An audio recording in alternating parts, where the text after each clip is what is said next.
ये भी चेक हो गया, ये भी चेक हो गया। यानी ऐसे हमने चारों कॉन्टेक्टर चेक कर लिए, इसको भी मैंने चेक कर लिया, फेस सीक्वेंस मैंने चेक कर लिया और सप्लाई आ रही है तो उसका मतलब ट्रांसफार्मर सही है ही है। तो इतनी आसानी से आप चेक कर सकते हैं, इसमें कुछ नहीं करना है। एक वायर का टुकड़ा लेना है, मल्टीमीटर की आपको ज़रूरत नहीं है, और यहाँ पे आर के साथ लगानी है और सारे स्टेप बाय स्टेप जैसे मैंने चेक किया इसे चेक कर लेना, बस एक चीज़। हेलो दोस्तों, मेरा नाम है फैज़ और आज की वीडियो में एक चीज़ को बाईपास करना यहाँ पे बताएंगे, जो कि है ये फेस सीक्वेंस और ये लॉकआउट डिवाइस। एक भाई ने रिक्वेस्ट करके बोला कि भाई इसको जो बाईपास कैसे करें, इसमें जो ये चीज़ बताएं। बहुत ही सिंपल है, कोई इसमें वो नहीं, लेकिन मैंने सोचा फिर भी अक्सर लोगों को नहीं पता होता तो ये कन्फ्यूज़न वाला होता है। तो इसमें मैं इसको लॉकआउट डिवाइस को बाईपास करना सिखाएंगे कि अगर इनकेस आप साइट पे हो, आपको नहीं कुछ समझ में आ रहा है तो आप कैसे करेंगे, कैसे चेक करेंगे। और लॉकआउट के साथ ये फेस सीक्वेंस, फेस रोटेशन जो भी आप बोलते हो वो इसको, और साथ में मैं ये भी आपको बताऊंगा। हालांकि मैंने एक बेसिक वीडियो बनाया, लेकिन मैं इसमें सब चीज़ ये कवर करूंगा। ये भी कॉन्टेक्टर वगैरह कैसे चेक करना है, यहीं पे आप लगे कोई चीज़ मल्टीमीटर की भी ज़रूरत नहीं है। रिले को हम चेक कर लेंगे, इसको चेक कर लेंगे। सिर्फ मल्टीमीटर अगर हमें ज़रूरत होगी तो यहाँ इस ट्रांसफार्मर का वोल्टेज चेक करने के लिए वो भी हम जो है उसकी ज़रूरत नहीं पड़ेगी। यहाँ पे अगर जब लाइट जल रही, इसका मतलब ये है कि हमारा इस ट्रांसफार्मर सही है। ओवरऑल हम कोशिश करेंगे पूरे जो है जितने भी कंपोनेंट लगे हुए सबको कैसे चेक करेंगे। तो पहले हम ये इसमें आपको बताएंगे जो भाई ने जो रिक्वेस्ट की थी। फिर उसके बाद अगर आप चाहें तो ये वाला भी आगे आप दे सकते हैं, तो आगे इन फ्यूचर आपके लिए काफ़ी आसानी रही कि कैसे इसको चेक करते हैं। तो सबसे पहले हम सप्लाई इसको ऑन कर ले, तो फिर आपको जो है बताते हैं। देख सकते हैं अभी हमने सप्लाई चालू की, रिमोट पे हमारी सप्लाई आ गई है। और यहाँ पे अगर ये देखें, ये ग्रीन लाइट जल रही, सप्लाई हमारी आ चुकी है। ये हमने वायरें कुछ निकाल दी, क्योंकि यहाँ पे वायर जो हमने निकाली हुई है हमने अलग अलग इसको रख दी सारी। से ये रहेगा, आपको समझाने में भी आसानी रहेगी। और आवाज़ करता है तो काफ़ी नॉइज़ हो जाता है, तो इस वजह से मैंने इसको निकाल दी। बाकी मेरा हम सिस्टम को चेक करा के आपको दिखा देंगे। तो जैसे मैंने बताया, ट्रांसफार्मर को चेक करने के लिए आपको मल्टीमीटर की ज़रूरत पड़ेगी, तो उसके लिए यहाँ पे हम चेक कर लेंगे। कोई ना कोई जो है इसके अंदर वो जल रही, वो लाइट रेड, अगर वो लाइट जल रही इसका मतलब फेस अक्स है, तो उसकी वजह से आप इसको जो है उसको तीनों फेस इसको लगा लेंगे सही। लेकिन बहरहाल यहाँ पे लाइट अगर कोई ना कोई जल रही, इसका मतलब ट्रांसफार्मर हमारा सही है। अगर ये ख़राब होगा तभी ये इसकी वो लाइट नहीं जलेगी, लेकिन अगर सप्लाई आ रही तो कोई ना कोई यहाँ पे लाइट जलेगी। तो हम आते हैं अपने टॉपिक पे।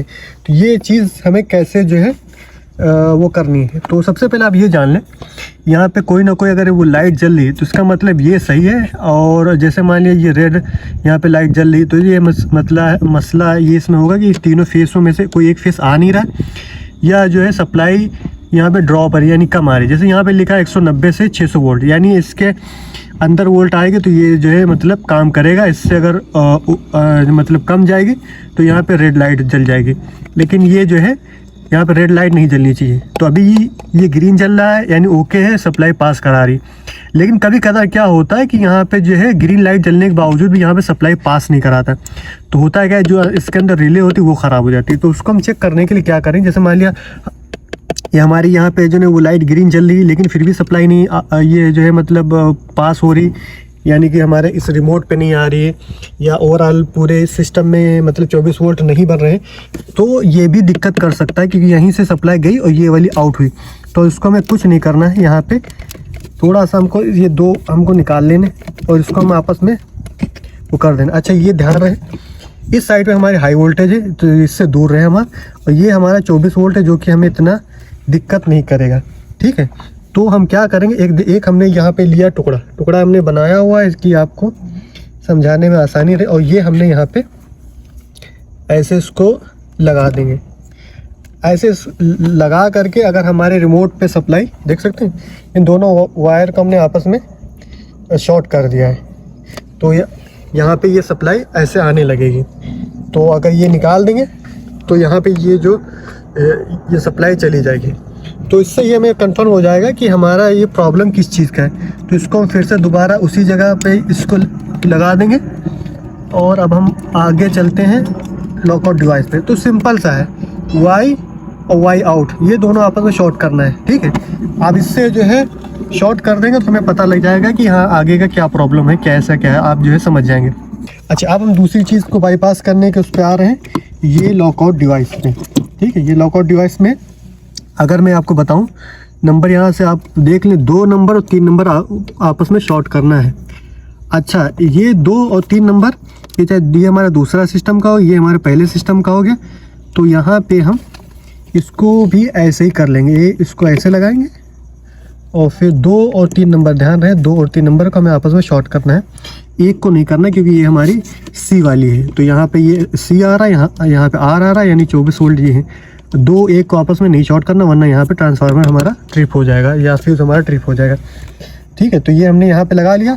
और अगर हम आपको दिखाने के पर्पज़ से, क्योंकि जैसे मान लिया हमने यहाँ पे इसको लगा लेना है आर से। ठीक है, आर से हमने इसको लगाया और हमने जिस यहाँ पे ये लगाया हुआ, ये दूसरा वाला कंप्रेसर है, तो आर से इसको लूप कराएंगे। ये भी हमने एक वायर बनाया हुआ, देख सकते हैं, ये वायर बनाया हुआ है चेक करने के लिए, एक ही वायर है, देखते हैं।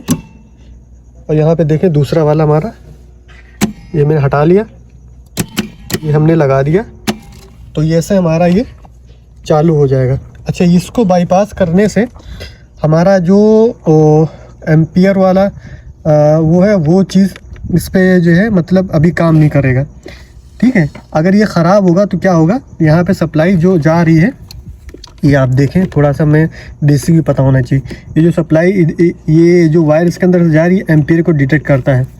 अगर ये ख़राब होगा तभी ये ऐसा मतलब सप्लाई पास नहीं कराएगा। लेकिन अगर ये सही है और फिर भी ये अगर सप्लाई पास नहीं करा, इसका मतलब ये हो सकता है कि कॉन्टेक्टर चला हो और ये बंद हुआ हो, तो जिसकी वजह से ऑन ऑफ कई बार अगर होगा तो ये सप्लाई पास नहीं कराएगा 5 मिनट के लिए। तो उसको चीज़ आप माइंड में रखें। लेकिन बाईपास ऐसे कराते हैं। दूसरे वाले का भी सेम है, आप इसमें कोई अलग से कुछ करना नहीं, 2 नंबर 3 नंबर आपस में शॉर्ट कराना है, तो ऐसे ही ये चालू हो जाएगा। अच्छा, ये तीनों चीज़ें हमारी जो है चेक हो गई। फिर सीक्वेंस को कैसे मैंने बताया, ये वाला आपस में शॉर्ट कर देना है और चल जाना चाहिए। और लॉकआउट का जो है मैंने बताया, ये 2 3 नंबर बाईपास कराना है, इसमें भी पहला वाला ऐसे ही बाईपास कराना है। अच्छा, डिटेल में मैंने इसका हर एक चीज़ अलग अलग बताया हुआ, तो वो आप डिटेल में जाके देख लें किसका कैसे क्या काम करना है। तो वो मैं जो इसका लिंक डाल दूँगा, वो आप देख लेना कि डिटेल में यहाँ हर चीज़ बताना पॉसिबल नहीं, वीडियो ऑलरेडी बहुत लंबा हो चुका है और भी लंबा हो जाएगा।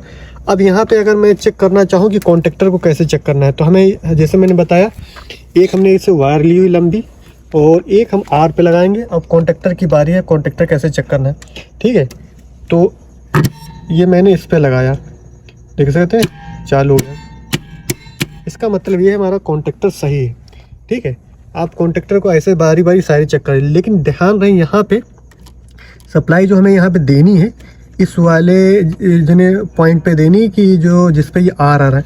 बाकी जिसनी ये बैक साइड पे ये वाली वायर है, ये वाली वायर हमारी सी है, तो सी के साथ में नहीं टच करना, वरना जो है फ्यूज ये है ट्रिप हो जाएगा। इन केस अगर मैं अभी आपको दिखाऊं, जैसे मैंने इस पे लगाया आर वाले पे, देख सकते हैं, और अगर मैं इस पे लगाऊं, देख सकते हैं थोड़ा सा अगर आवाज़ इसमें आया हो तो जो है ऐसा लग रहा है कि जो है इसके ऊपर लोड पड़ रहा है, तो उस पर नहीं लगाना है। अगर बारी बारी दूसरा वाला भी मैं आपको चेक करूँ, देख सकते हैं ये वाला भी चेक हो गया। और याद रखें सप्लाई यहाँ पे चालू, आप अपने एहतियात पे बहुत हिसाब से काम करें। लेकिन मैं चेक करना आपको बता रहा हूँ। फिर मैंने इस पे लगाया, ये भी चेक हो गया, ये भी चेक हो गया। यानी ऐसे हमने चारों कॉन्टेक्टर चेक कर लिए, इसको भी मैंने चेक कर लिया, फेज सीक्वेंस मैंने चेक कर लिया, और सप्लाई आ रही तो उसका हमारा ट्रांसफार्मर सही है ही है।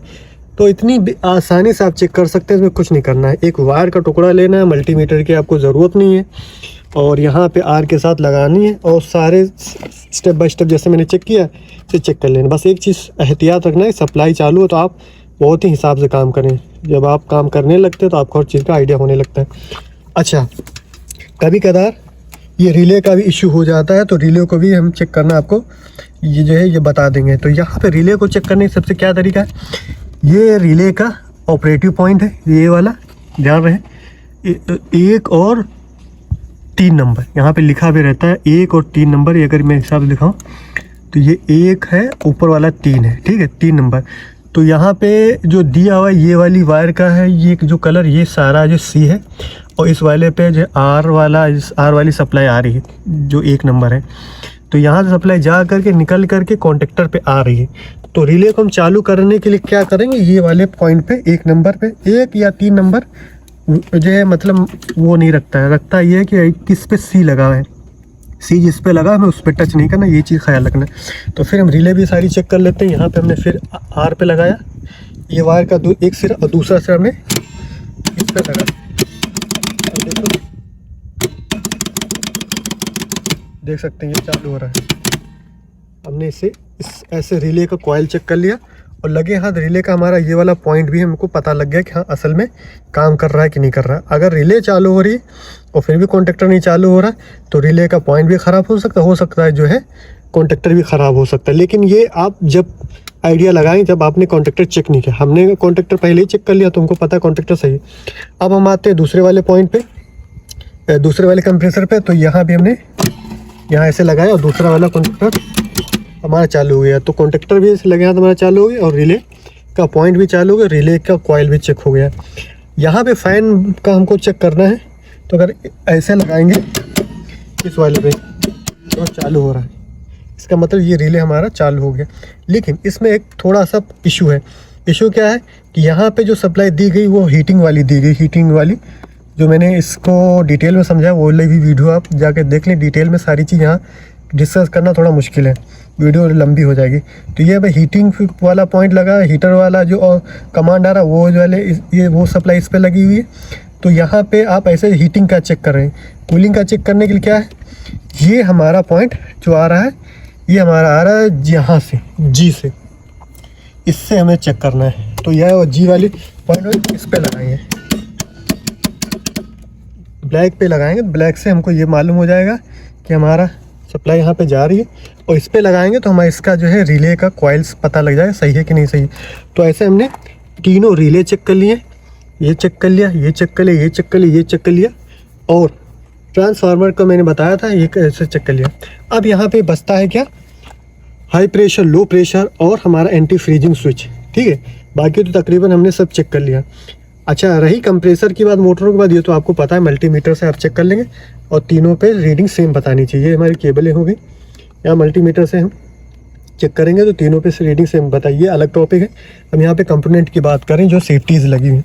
अच्छा, सेफ्टी की जब लगी हुई है तो यहाँ पे आप ये चीज़ ध्यान रखें, सप्लाई, अच्छा वायरिंग का मैंने सबको बताया हुआ है, तो वायरिंग का थोड़ा आपको पता होना है तभी आपको ये बात इसमें आएगी समझ में।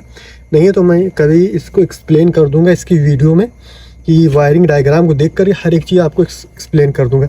लेकिन बहरहाल फिर भी यहाँ मैं बताने की कोशिश करता हूँ। ये हमारी सप्लाई Y1 Y2, ठीक है, ये पहले और दूसरे कंप्रेसर की G वाली हमारी हो गई ब्लोअर के लिए। तो G वाली जो हुई है वो जा रही है हमारे मोटर में, और मोटर के ओवरलोड से होकर के फिर यहाँ पे कॉन्टेक्टर को चालू करता है। एक तो ये चीज़ हो गई। दूसरी चीज़ क्या हो गई, Y1 Y2 हमारा क्या हो गया, पहले जाएगा एंटी फ्रीजिंग में, एंटी फ्रीजिंग स्विच जो रेडिएटर पे लगा हुआ है वहाँ पे, फिर होकर के यहाँ पे आएगी। मान लीजिए जैसे मान लिया ये दूसरा हमारा है, तो जो ये हमारी वायर है Y2 यहाँ से निकलेगी और इस कनेक्टर पे जाएगी। कनेक्टर में एक पीछे से एक वायर लूप हुआ है और कुछ नहीं, ऐसे वायर है, बस वायर लूप हुआ है। वहाँ से निकल करके ये ऑरेंज बन गई। ऑरेंज बनने के बाद ये एंटी फ्रीजिंग स्विच में गई, वहाँ से आउट होकर फिर यहाँ आई है। तो अगर वो ख़राब होगा तो यहाँ पे ये सप्लाई नहीं आएगी, जो अभी मैंने डायरेक्ट करके आपको दिखा रहे थे वो सप्लाई नहीं आएगी।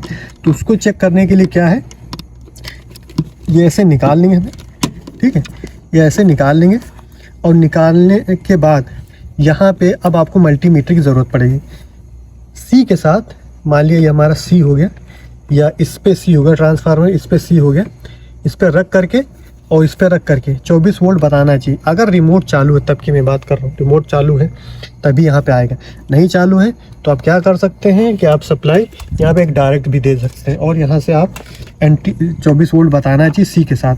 24 वोल्ट बता रहे, इसका मतलब हमारा एंटी फ्रीजिंग स्विच ओके है। एक काम और भी कर सकते हैं कि वहाँ पे आप जा करके आपको थोड़ा सा वो देखना पड़ेगा कि उसको निकाल के आप जो है वहाँ पे डायरेक्ट चेक कर सकते हैं। हो सकता है कोई जो जॉइंट वहाँ पे होता है, जॉइंट कभी कभार कार्बन आ जाए जिसकी वजह से दिक्कत कर जाता है, तो आप वो एंटी फ्रीजिंग स्विच वैसे चेक कर सकते हैं। High pressure switch, low pressure switch बहुत ही मतलब कॉमन है, आप जा कर ये सब मतलब वहीं पे चेक कर सकते हैं। वो एक जो है मतलब इतना मैं ज़रूरी नहीं समझ, लेकिन फिर भी अगर वीडियो में मैं अगर कवर करना चाहूँ तो कुछ नहीं है। ये वाली वायर जो मैंने निकाली 3 नंबर, और ये वाला वायर जो मैंने जैसे मान ली एग्जाम्पल बिफोर, ये दूसरा कंप्रेसर यहाँ से अगर मैं निकाल दूसरा, इस पे इन दोनों पे रीडिंग बतानी चाहिए। ये वाली 3 नंबर वाली जो मैंने वायर बताई, और ये वाली जो वायर जो रिले के 1 नंबर पे लगी है, ये दूसरे कंप्रेसर की रिले है, और ये वाला 1 नंबर पे लगा हुआ, इन दोनों पे रीडिंग बतानी चाहिए। इसका मतलब हमारा high pressure switch, low pressure switch okay है। हाला ऐसे आपने हाई प्रेशर स्विच और लो प्रेशर स्विच दोनों चेक कर लिए, तो ओवरऑल सारी सेफ्टी भी इसमें चेक हो गई। कॉन्टेक्टर वगैरह, फेस सीक्वेंस वगैरह चेक करना और कैसे बाईपास करना है, सारा चीज़ हम इसमें तो बाईपास करने के लिए बताया, ये इसमें बताया। और एक और चीज़ है, अगर आपको कुछ नहीं समझ में आ रहा है वो पूरे सिस्टम को बाईपास करना चाह रहे तो और एक आसान चीज़ मैं आपको बता दूं कि यहाँ से एक वायर लूप कराएं और एक 2 और जी पे जोड़ दें, यानी आर से एक वायर लगाएं, इसके ऊपर लगा करके इसमें जोड़े और उसमें 3 ये और ये चारों वायरों को आपस में शॉर्ट कर लें। यानी ये एमसीबी बंद होनी चाहिए, एमसीबी बंद हो कर फिर शॉर्ट कर लें, फिर आप दोबारा चालू करें, सारा सिस्टम चालू हो जाएगा। तो ये आप ऐसे चेक कर सकते हैं। नहीं कोई चीज़ चालू हो रहा तो आप स्टेप बाय स्टेप एक एक चीज़ भी चेक कर सकते हैं। तो ऐसे आप जो है सारी चीज़ें पता लगा सकते हैं। तो मैंने सारा कुछ डिस्कस कर लिया, हर चीज़ कैसे करते हैं। अगर फिर भी कोई चीज़ रह गई है तो आप जो है कमेंट करके पूछ सकते हैं, लेकिन उम्मीद है रहना नहीं चाहिए। तो वीडियो अच्छा लगा, इन्फॉर्मेटिव लगा तो आप वीडियो को लाइक करें, और कुछ अगर डाउट है तो आप कमेंट करके पूछ सकते हैं। तब तक के लिए मिलते हैं नेक्स्ट वीडियो में।